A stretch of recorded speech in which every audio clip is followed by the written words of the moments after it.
মানুষ বড়ই বিচিত্র প্রাণী। সব সময় লড়াই করতে থাকে, সব সময় চেষ্টা করে যাতে সেই শ্রেষ্ঠ হয়, চেষ্টা করে যাতে তার সামনে সবার মাথা নত হয়। তাই সবার আগে শক্তি অর্জন করার চেষ্টা করে। সে শক্তি অর্জন করেও নেয়, আর তারপর ভয় দেখিয়ে সবাইকে নিজের সামনে নত করে। কিন্তু একটা গুরুত্বপূর্ণ কথা ভুলে যায়, বুঝতেই পারে না। দেখুন, আমি আপনাকে একটা উদাহরণ দিই। আপনি নিশ্চয়ই বৃক্ষ এবং তার ডালপালা দেখেছেন, যা ফলের ভারে নিচু হয়ে যায়। ফল পড়ে গেলে আবার সে উঠে যায়, তারপর আরও একটা ফল হয়, সেটাও পড়ে গেলে আবার উঠে যায়। সর্বদা নত থাকে না। কখনো হাঁটতে গিয়ে আপনি নিশ্চয়ই দেখে থাকবেন যে আপনার পা কোনো ফুলের ওপরে পড়লে তা নত হয়ে যায়, কিন্তু যেই আপনি পা সরাবেন সেই ফুল আবার উঠে দাঁড়ায়। একটা অত্যন্ত গুরুত্বপূর্ণ কথা মনে রাখবেন, যে শির ভয়ভীত হয়ে আপনার সামনে নত হয়, সেই শিরই বিরোধিতা করতে সবার আগে দাঁড়াবে। আপনি জিতে নিন, সবাইকে জিতে নিন, কিন্তু ক্ষমতার দ্বারা নয়। তাদের জিতুন প্রেমের সাহায্যে। রাধা রাধা। ঈশ্বর লতা পাতাকে দাঁড়িয়ে থাকার শক্তি দেননি, ঈশ্বর এই শক্তি দিয়েছেন বৃক্ষকে। এই লতা পাতা বৃক্ষের সাহায্যে দাঁড়িয়ে থাকে, তাতেই বিকশিত হয়। এবার এই লতা পাতা দুই ধরনের হয়। প্রথম সে যে এই বৃক্ষতে বিকশিত হয়, ফুল ফুটিয়ে তোলে, নিজেকেও সুন্দর বানায়, বৃক্ষকেও সুন্দর বানিয়ে তোলে। দ্বিতীয় সে যে বৃক্ষকে পুরোপুরি শুকিয়ে দেয়, তার প্রাণ শক্তি তার থেকে কেড়ে নেয়, আর শেষে নিজেও ধ্বংস হয়ে যায়। তাই মনে রাখবেন, যে ব্যক্তি সবসময় আপনার সাথে থাকে, সবসময় আপনার সম্বল হয়ে থাকে, সবসময় সে আপনাকে সাহায্য করে, আর যদি আপনি তার সাথে ছলনা করেন, আপনার অন্ত নিশ্চিত। এরকম কখনো করবেন না। সেই ব্যক্তিকে ভালোবাসা দিন, সম্মান দিন, আর আমার সাথে প্রসন্ন হয়ে বলুন, রাধা রাধা। কখনো আপনি কোনো কুমোরকে দেখেছেন যারা মাটির পাত্র বানায়? প্রথমে সে ভিজে মাটি মাখে, তারপর তাকে গড়ে, তারপর তাকে চাকায় দিয়ে সঠিক আকার দেয়।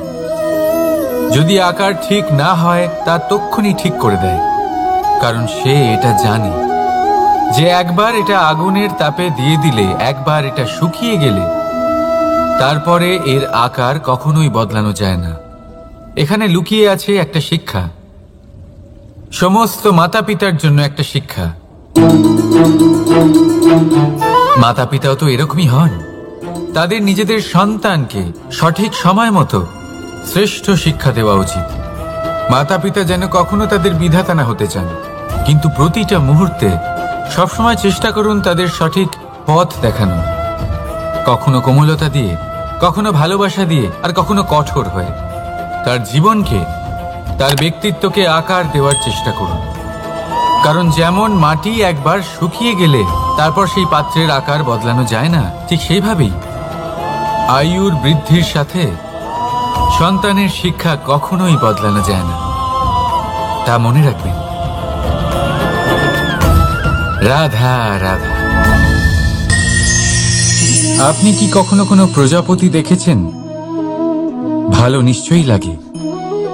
আসলে প্রজাপতি কার না ভালো লাগে? ছোট হোক বা বড়, প্রজাপতিকে সবার ভালো লাগে। এবারে ভাবুন, এই প্রজাপতির সূত্রপাত কি করে হয়? এই প্রজাপতি শুরু হয় একটা গুটি থেকে, যেখানে সে সুরক্ষিত থাকে। গুটি ভেঙে যখন সে এই সংসারে আসে, তখন একটা কীট রূপে থাকে। কীট যে ভূমির ওপরে চলাচল করে, যে বৃক্ষের পাতার ওপরে সুরক্ষিত থাকে। তারপরে তার মধ্যে আসে আরো একটা পরিবর্তন, তার ডানা গজায়। তখনই সে প্রজাপতি হয়। তখন সে খোলা আকাশে উড়ে বেড়াতে পারে। সুন্দর সুন্দর পুষ্প থেকে সে মধু পান করে। কখনো ভেবেছেন যে প্রজাপতি ছাড়া আর কেউ এটা পারে না কেন? কারণ সে সেই গুটি থেকে বেরোতে পারে। যদি সে সেই গুটি থেকে নাই বেরোতো, সে উড়তেই পারত না, কখনো প্রজাপতি হতেই পারত না। আমাদের সাথেও ঠিক এটাই হয়। আমরা সবসময় সেখানেই থাকতে চাই যেখানে আমরা সুরক্ষিত থাকি। সেই সুরক্ষা চক্রেই আমরা থাকতে চাই, কিন্তু এই বিকাশ সুরক্ষা সীমা পার হওয়ার পরেই অর্জন করা যায়। তাই যদি আপনি জীবনে বড় কিছু করতে চান, মহান কাজ করতে চান, নিজের ব্যক্তিত্ব তৈরি করতে চান, তাহলে এই সুরক্ষা চক্র ভুলে যান। সুরক্ষা সীমা লঙ্ঘন করুন, এগিয়ে যান, প্রতিকূলতার সম্মুখীন হন, কঠিন পরিস্থিতির সম্মুখীন হন, সাহস করে এগিয়ে চলুন, আরো শক্তিশালী হয়ে উঠুন। তবেই আপনি জীবনে কিছু করতে পারবেন, তবেই আপনার ডানা গজাবে, আর তবেই আপনি এই সুন্দর আকাশে উড়ে বেড়াতে পারবেন। রাধা রাধা। আমাদের কোনো স্থানে পৌঁছতে গেলে একটা মাধ্যমের প্রয়োজন হয়। কিছু মানুষ এই মাধ্যমকে রাস্তা বলে, কেউ পথ বলে, আবার কেউ বলে সরণি। মানুষ নিজের লক্ষ্যে পৌঁছানোর জন্য এই পথেরই খোঁজে থাকে, কিন্তু মানুষ একটা কথা বুঝতে পারে না, যে এই পথে এগোতে গেলে এই পথকে পিছনে ঠেলাও অত্যন্ত প্রয়োজন। যদি এটা করার ক্ষমতা আপনার না থাকে, তাহলে আপনার পথ আপনাকে লক্ষ্যে পৌঁছতে দেবে না। দ্বিতীয় কথা, যদি নিরন্তর চেষ্টা আপনি করতে পারেন, যদি সেই ক্ষমতা আপনার মধ্যে থাকে, তাহলে আপনি যখন চাইবেন, যেখানে চাইবেন, নিজের পথ নিজেই বানাতে পারবেন। রাধা রাধা। আমাদের সব থেকে ভালো লাগে বিজয়, সব থেকে অপ্রিয় হলো পরাজয়। কিন্তু আপনাকে একটা কথা বলে দিই, হার নামক কোনো পরিণাম হয়ই না। যাই পরীক্ষা থাকুক না কেন, হয় সেটা জয়তে পরিবর্তিত হয়, নয় সেটা আমাদের কোনো শিক্ষা দিয়ে যায়। তাই কোনো কিছু নতুন শুরু করার আগে কখনো সংকোচ করবেন না। হয় জয় আপনাকে বিজয়ীর মালা পরাবে, নয়তো এই হার আপনাকে অমূল্য কিছু শিখিয়ে যাবে। রাধা রাধা। এই ছোট কাঠের ডাল দেখতে পাচ্ছেন আপনি? একটা বৃক্ষ থেকে এরম হাজার হাজার ডাল পাবেন, যা দিয়ে আপনি আগুন জ্বালাতে পারবেন, যা নিজে জ্বলে আমাদের ভোজন বানাতে সাহায্য করে থাকে, যা নিজে জ্বলে অন্ধকারে আমাদের আলোকিত করে। যদি এটাই অন্যভাবে দেখা যায়, তাহলে এমনই এক ছোট্ট ডালের টুকরো একটা ছোট্ট ফুলকিতেই নিজের সাথে হাজার হাজার বৃক্ষ জ্বালিয়ে দিতে পারে।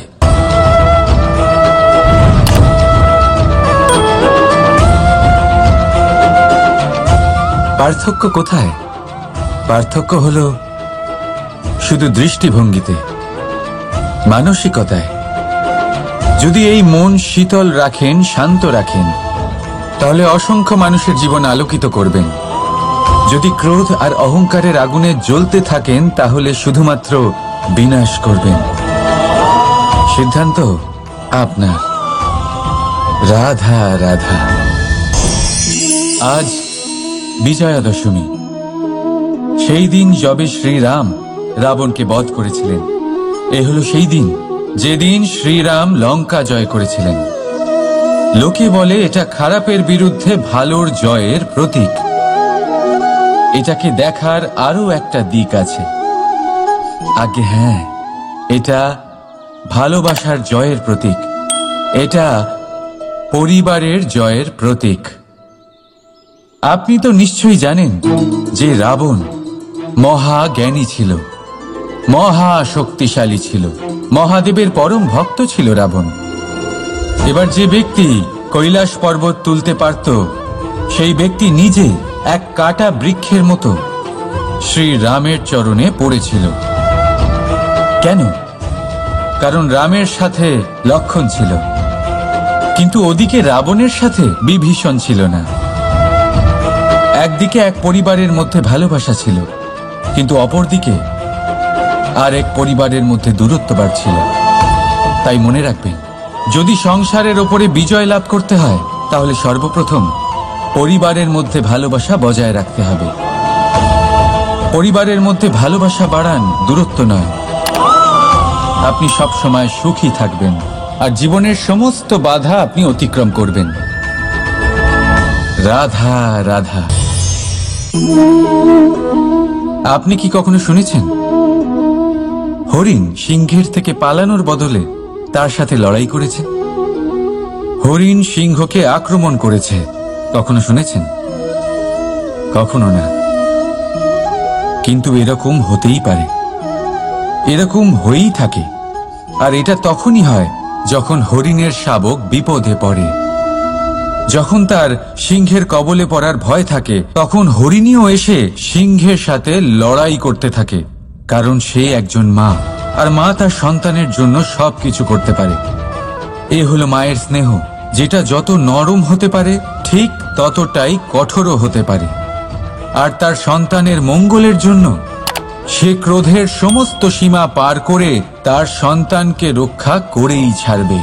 আর সেই জন্যই তো মাকে সন্তানের জীবনে সবথেকে বড় ঢাল বলা হয়। এই মাকে আমার শত কোটি প্রণাম। রাধা রাধা। কামবোধ, এটাই আপনার অন্তরের প্রথম শত্রু। বেশিরভাগ মানুষই কামবোধ বলতে লালসা বোঝেন, কিন্তু এটা সম্পূর্ণ সত্য নয়। কামের আসল অর্থ হল কামনা। এটা খুবই সহজ ব্যাপার। মনুষ্য শরীর থাকলে, মানুষের মন থাকলে এই কামনা অবশ্যই থাকবে। এবার এটাই দেখতে হবে যে এই কামনা নেতিবাচক কামনা নাকি ইতিবাচক কামনা। অন্য কারোর জিনিসে নজর দেওয়া, অন্য কোনো মানুষের উপর নজর দেওয়া, কোনো অনুচিত বস্তুর দিকে নজর দেওয়া, এই নেতিবাচক কামনা। আর এই দুষ্কামনা মানুষকে দিয়ে অপকর্ম করাবেই করাবে।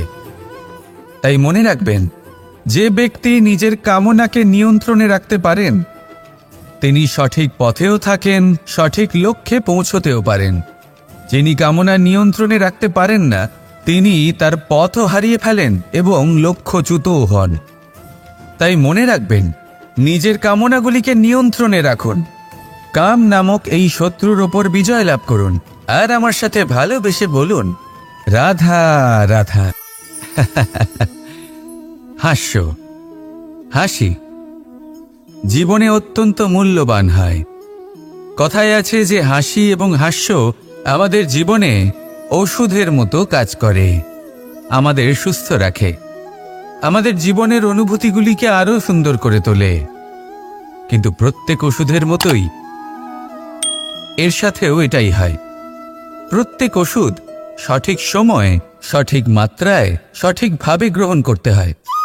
যদি এরকম না হয় তাহলে এই ঔষধও শরীরের ক্ষতি করে দিতে পারে। এবার আপনি ভাবতে পারেন, হাসি থেকে কিভাবে ক্ষতি হতে পারে? আপনি যদি অন্য কারোর উপরে হাসেন তাহলে হয়তো তার মনে কষ্ট হতে পারে, তার অন্তরের মিত্র হয়তো শেষ হয়ে যেতে পারে, আর অন্তরের শত্রু জেগে উঠতে পারে। কিন্তু এটাই যদি আমরা সকলকে সাথে এনে সকলের সাথে হাসি, তাহলে হয়তো আমাদের অন্তরের এই হৃদয়ের ভেতরে লুকিয়ে থাকা যে শত্রু তা শেষ হয়ে যেতে পারে, আর অন্তরের বন্ধুসত্তা প্রকাশিত হতে পারে। ঠিক কি না? এবার আপনাকে উদাহরণ দিই।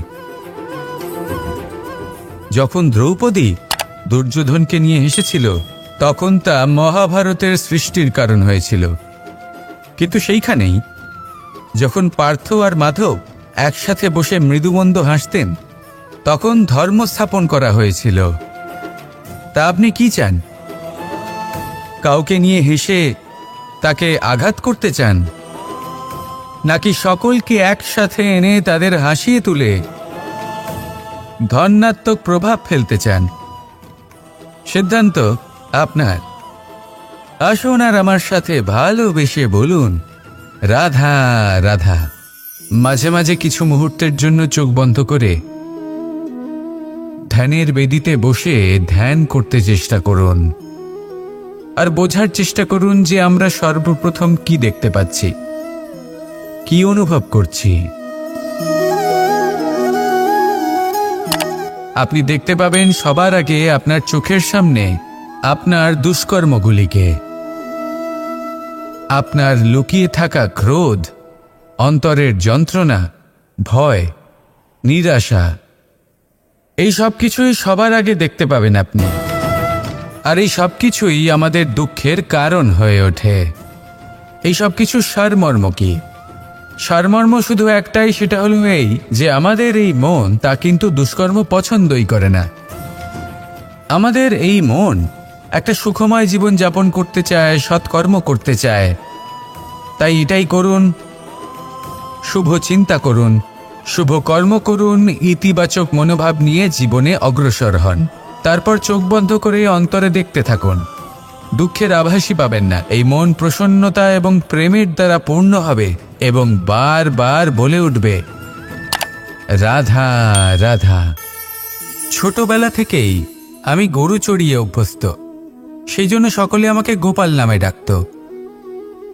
কিন্তু গোপাল হয়ে আমি একটা অমূল্য শিক্ষা লাভ করেছি। আমি দেখেছি যে গৌশালাতে অনেক বাছুরের মধ্যে একটি গাই তার নিজের বাছুরকে অবশ্যই চিনে ফেলে।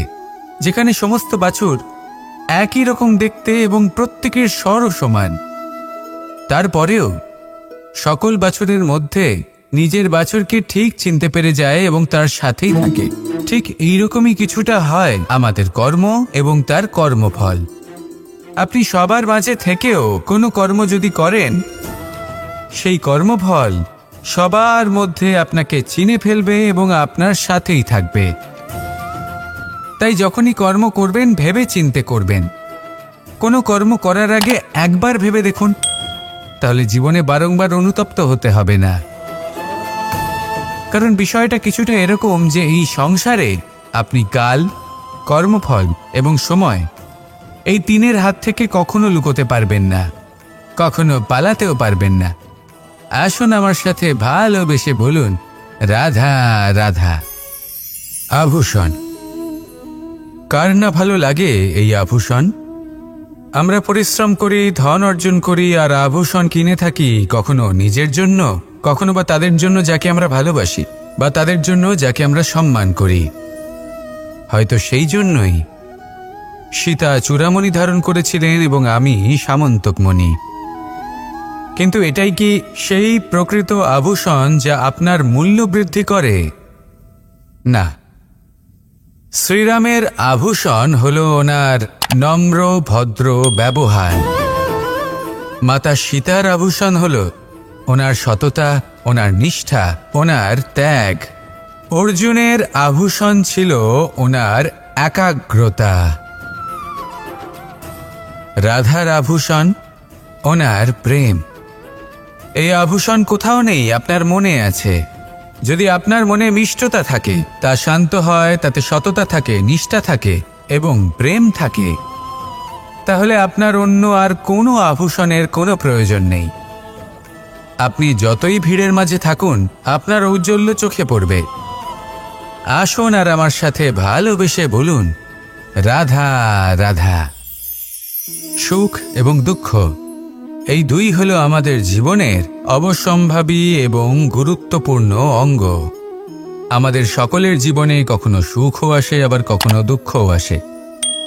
আমরা সবসময় ভাবি আমরা কিভাবে সুখ লাভ করব, কিভাবে আমরা দুঃখ থেকে দূরে থাকতে পারি। আর এই জীবনে যা কিছুই ঘটুক না কেন, সেই সব কিছু আমরা সুখ এবং দুঃখের মাপদণ্ডে মেপে থাকি। এবার এখানে একটা ছোট্ট বিষয় আছে। এটা ভেবে দেখতে হবে যে কে আসলে সুখী ব্যক্তি। সুখী ব্যক্তি হলেন তিনি যিনি নিজের জীবনে নিজের কর্মের বিশ্লেষণ করে থাকেন, সেই বুঝে পদক্ষেপ নেন। উনি কি করতে চলেছেন সেটা উনি জানেন। আর যদি ওনার কোনো দোষ থাকে বা ভুল থাকে, তাহলে সেগুলো শুধরে নিয়ে এগিয়ে চলেন। সেই জন্য উনি সুখী হন। অন্যদিকে যে ব্যক্তি দুঃখী, তিনি কি করেন?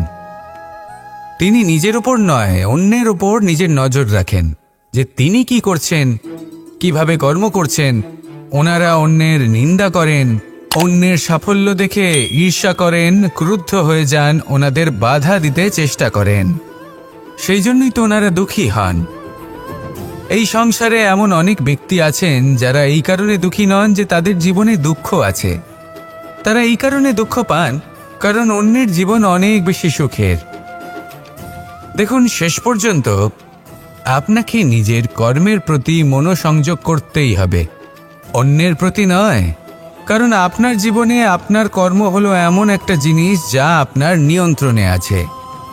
নিরন্তর চেষ্টা করতে থাকুন, নিজের কর্মকে বুঝতে শিখুন, শুধরে নিন, নিজেকে শ্রেষ্ঠ করে তুলুন।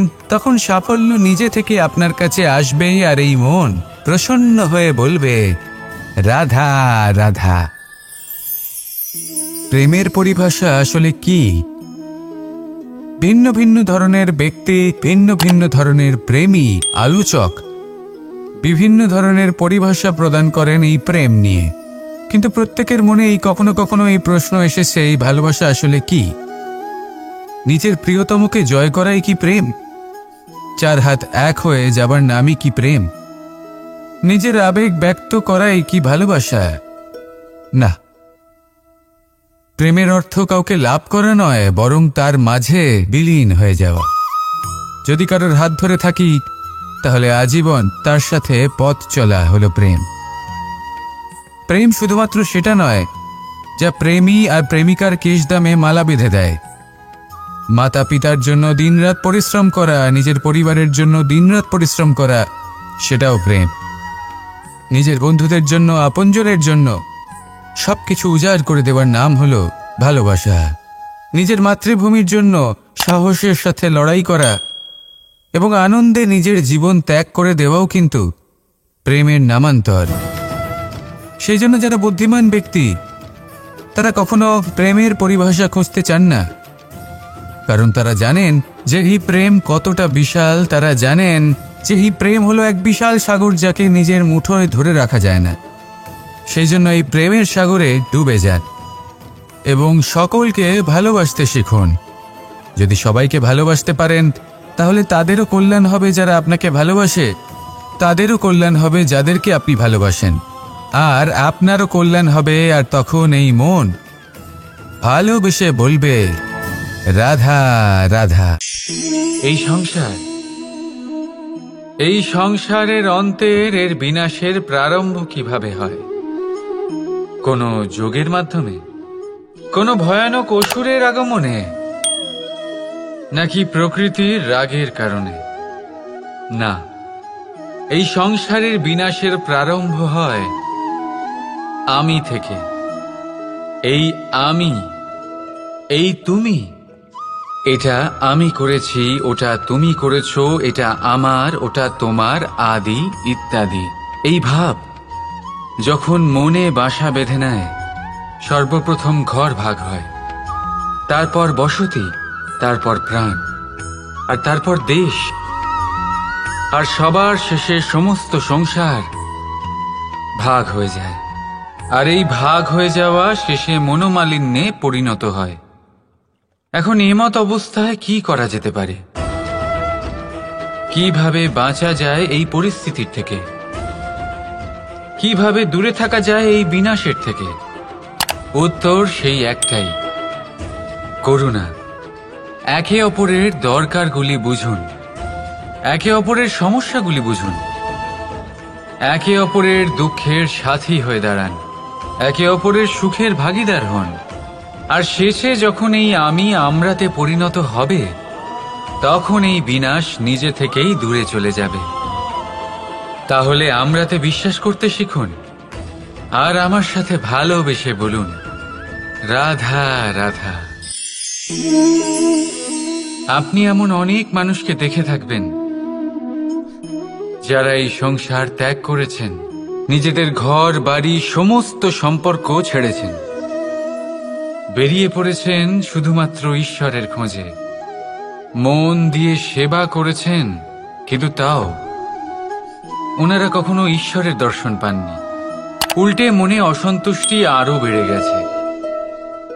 কেন হয় এমনটা? একটা গুরুত্বপূর্ণ কথা মনে রাখবেন, সেই ঈশ্বরই আনন্দ। ধ্যানের অর্থ হলো মনে আনন্দের জাগরণ করা, আর সেবার অর্থ হলো সেই আনন্দকে সবার মধ্যে ভাগ করা।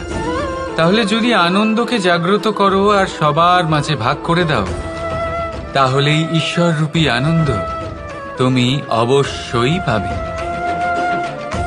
রাধা রাধা। যদি আমাদের জীবনে কোনো শিল্পই না থাকে, তাহলে আমাদের জীবনটাই নীরস হয়ে যাবে। এখন যদি সবাইকে আমি জিজ্ঞেস করি সব থেকে বড় শিল্প কি, তো কেউ বলবে চিত্রশিল্প, কারণ তা ওনার মনকে আনন্দ দেয়। কেউ বলবে যুদ্ধ শিল্প, কারণ তাতে বিজয় প্রাপ্ত হয়। কেউ বলবে ভবন নির্মাণ শিল্প, কারণ তাতে ছাদ পাওয়া যায়। কেউ বলবে সঙ্গীত শিল্প, কেউ বলবে নৃত্য শিল্প, কেউ বলবে অভিনয় শিল্প, আদি ইত্যাদি। কিন্তু এই কথা নিয়ে বিবাদ করা অনুচিত, হতেই পারে না। কারণ প্রত্যেক ব্যক্তির নিজস্ব চিন্তাধারা এবং নিজস্ব দৃষ্টিভঙ্গি থাকে। শুধু একটা কথা আছে, একটা বিশেষ বিষয় যা সব শিল্পতেই পাওয়া যায়, মনকে প্রভাবিত করার গুণ। তো সব থেকে বড় শিল্প সেটা যা মনকে প্রভাবিত করে, আর সব থেকে বড় শিল্পী সে যে অন্যের মনে প্রবেশ করে। যার কাছে এই গুণ আছে সে সব থেকে বড় শিল্পী হবেন। যদি এই সংসার রঙ্গমঞ্চ হয়, তাহলে আমরা এই রঙ্গমঞ্চের শিল্পী। আর এখানেও সব থেকে বড় শিল্পী সেই হবে যে অন্যের মনে প্রবেশ করে সেখানে ঘর বাঁধতে পারে। আর এই মন অবধি পৌঁছনোর সিঁড়ি হল 2.5 অক্ষরের শব্দ, প্রেম। তাহলে প্রেম করতে থাকুন, প্রভাব বিস্তার করুন। রাধা রাধা। সূর্য আর চন্দ্র দুজনেই আকাশের অমিত চিহ্ন, দুজনেই প্রকাশ বিস্তার করে, কিন্তু সবসময় দুজনের তুলনা করা হয়। কে অধিক শীতল আর কে অধিক তীব্র, কে অধিক তেজবান আর কে অধিক শান্তিপ্রিয়। এবার এই তুলনা করা কি উচিত কাজ? কখনোই না। কারণ এই দুজনেই যতই প্রকাশপুঞ্জ হোক, কিন্তু এই দুজনেই ভিন্ন। দুজনেরই নিজের নিজের মাহাত্ম্য আছে, আর দুজনেরই নিজস্ব সময় আছে আলোকিত হওয়ার। তাই এদের তুলনা করা অনুচিত। ঠিক সেইভাবেই আমাদের জীবনেও তুলনা করা অনুচিত হবে। নিজের তুলনা অন্য কারোর সাথে কখনো করবেন না। আর যদি অন্য কেউ আপনার তুলনা অন্য কারোর সাথে করে, তাতে মন দেবেন না। কারণ এই তুলনা থেকে নিজেকে হীন ভেবে নেওয়া আপনার জন্য ক্ষতিকর। এটা আপনার জন্য লাভজনক নয়।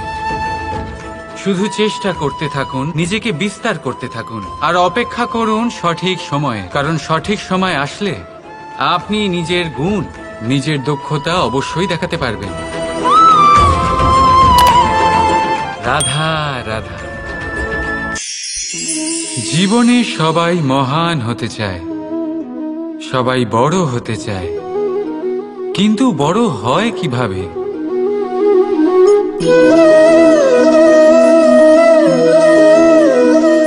এটা আমার হাতে কি বলুন তো? সর্ষে বীজ? না, এটা হলো বটের বীজ। এই বীজ এত ছোট হয় যে সবার সাথে সহজেই মিশে যায়, বড়ই সহজে ধরণীতে মিশে যায়। কিন্তু যখন এটা বৃক্ষরূপে বড় হয়, আর তারপর যখন পড়ে যায়, সমস্ত পরিবেশকে কাঁপিয়ে দেয়। ঠিক এইভাবেই বড় হতে থাকুন, বটের বীজ আর বটের বৃক্ষ। আর যদি জীবনে আপনি সত্যি বড় হতে চান, তবে সর্বপ্রথম নিজের অহংকারকে, নিজের অভিমানকে ছোট করে নিন। এত ছোট যাতে সবার সাথে বসতে পারেন, কিন্তু অন্তর থেকে এত বড় হয়ে যান যাতে যখন আপনি উঠবেন, তখন কেউ যাতে আর বসে না থাকতে পারে। রাধা রাধা। আমাদের মধ্যে এমন কজন আছে যারা ভয়তে ভীত হয়ে পড়ে, কোনো বৃহৎ কার্য করার আগে মনের সামঞ্জস্য হারিয়ে ফেলে? মোটামুটি সবাই, তাই না? প্রত্যেক ব্যক্তির মনেই এই ভয় জাগ্রত হয়। তবে এর অর্থ আমার দৃষ্টিভঙ্গি দিয়ে মনে হয় এই ভয়ের অনুভূতি খারাপ নয়। কারণ যদি এই অনুভূতি খারাপ হতো, তাহলে কি ঈশ্বর এই অনুভূতি প্রত্যেক প্রাণীকে দিতেন?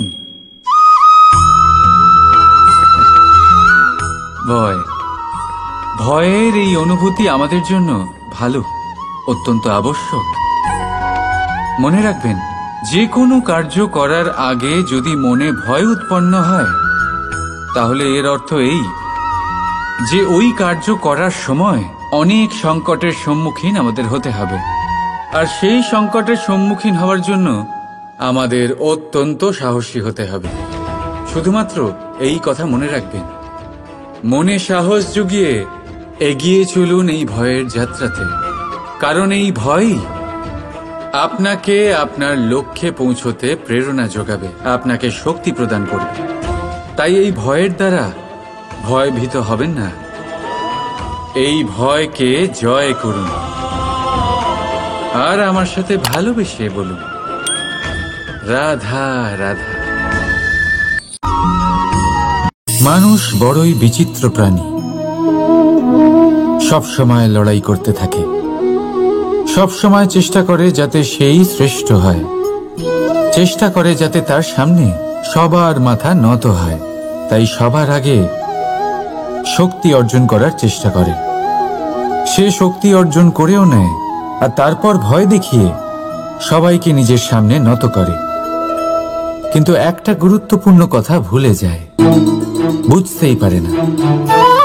দেখুন, আমি আপনাকে একটা উদাহরণ দিই।